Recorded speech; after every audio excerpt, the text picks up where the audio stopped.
forests. So they cover a huge percentage, a huge proportion of the Earth's land mass.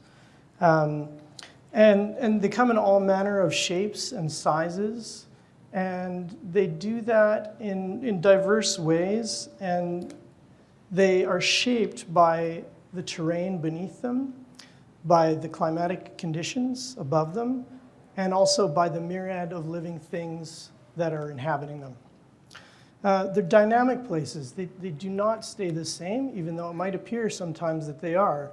And the changing conditions can vary at speeds that depend on factors like the weather, factors like how closely or how far away are you zooming out to look at them, and by factors such as what are the individual or collective flora and fauna doing in that forest on a day, during a year, or over a century.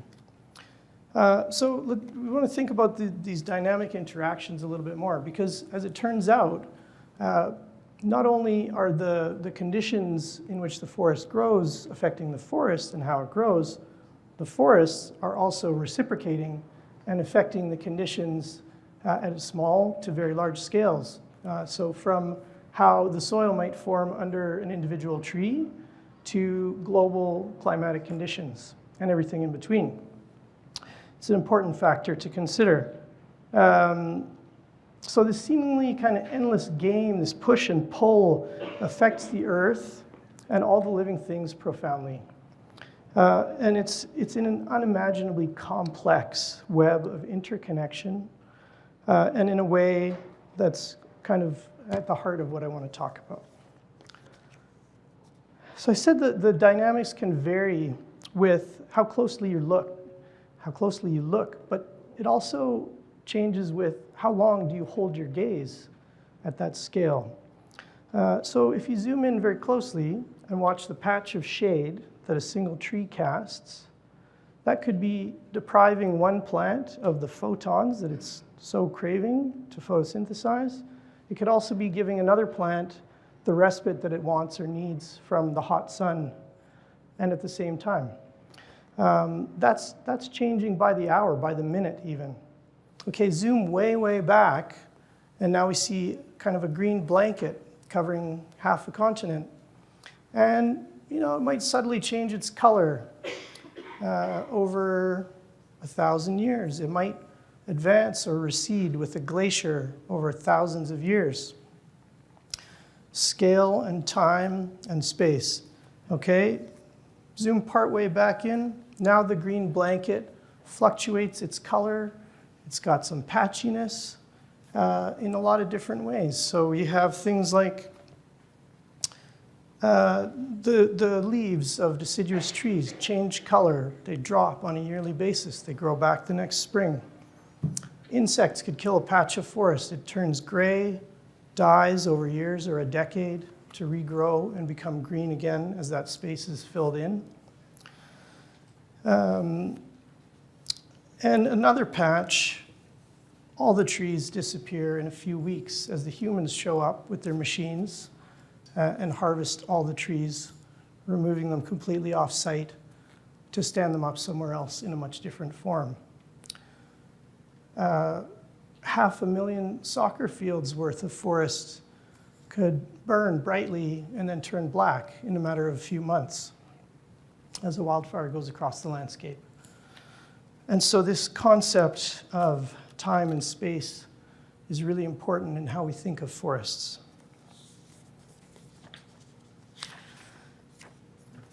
So these dynamics are playing out on this little tiny speck of dust in an unimaginably vast space of the universe, and that's our home.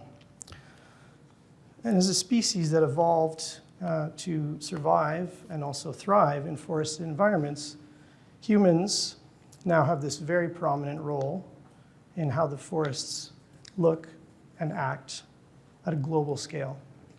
And so I feel it's really important, and it's a responsibility that we have to project our thoughts beyond the smaller, shorter time frames and frames of space that we would have needed in order to survive as a primitive species we now can kind of expand our thoughts into a mindset that allows us to kind of reimagine how we're curating these forests at the global scale and at the local scale. And we want to do this in a way that benefits not just the short-term benefits to humans, but also to all other living things. Okay, so with that all being said, put our minds to the current situation in Western North America and British Columbia. We have vast forest lands, and we want to think about this in the context, of course, expected climate change outcomes. We're faced with the expectation of larger, more frequent, and more intense wildfires. Okay?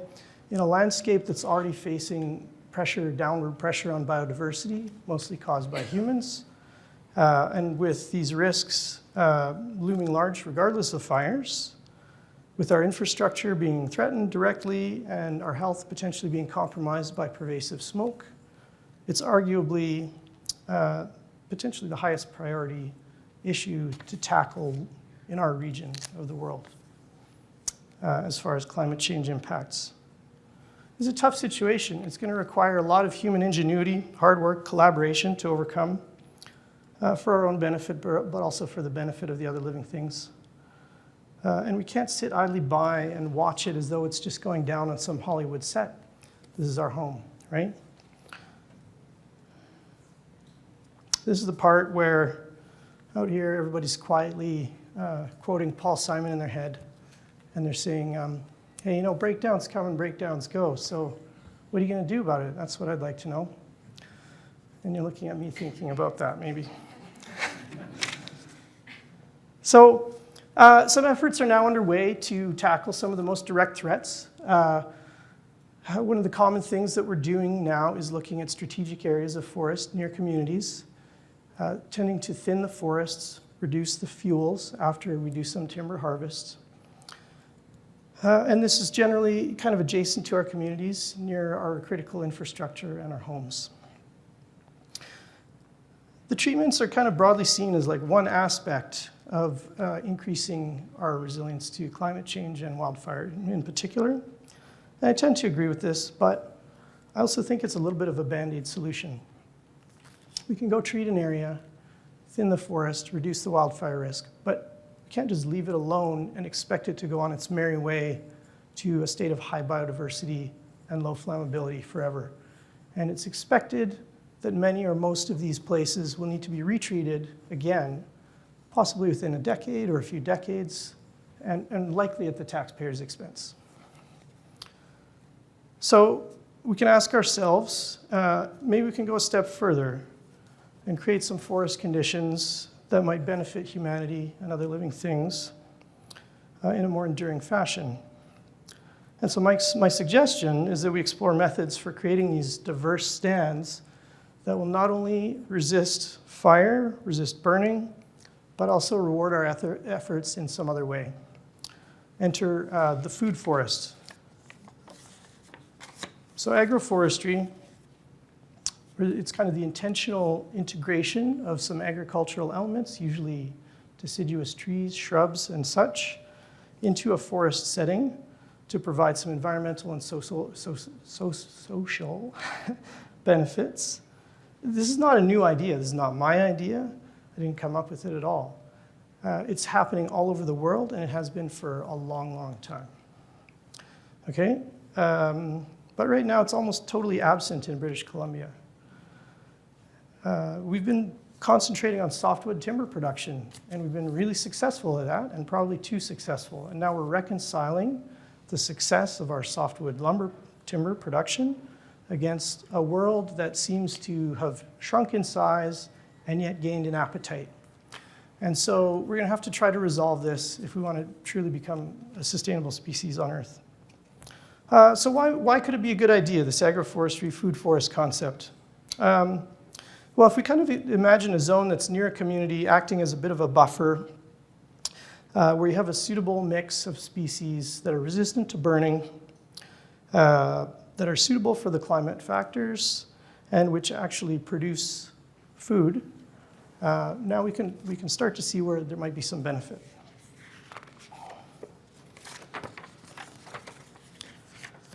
So I'm going to list off some positives that I can see as to why this might be good, and a few challenges as well.